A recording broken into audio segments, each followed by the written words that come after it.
Alright, so I'm out here on a Saturday, about to change all these parts. Well, this fender and the bumper.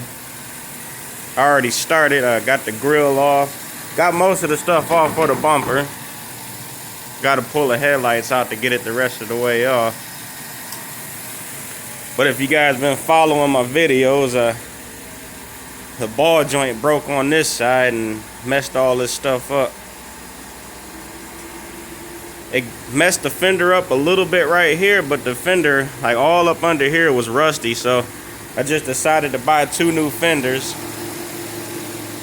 and change them. It's got rust all down in here. So instead of me trying to fix all this stuff, I just went and spent a couple $100 and bought 2 new fenders. So I'm about to get going with it. I'll come back later with another video and show you guys when it's all done.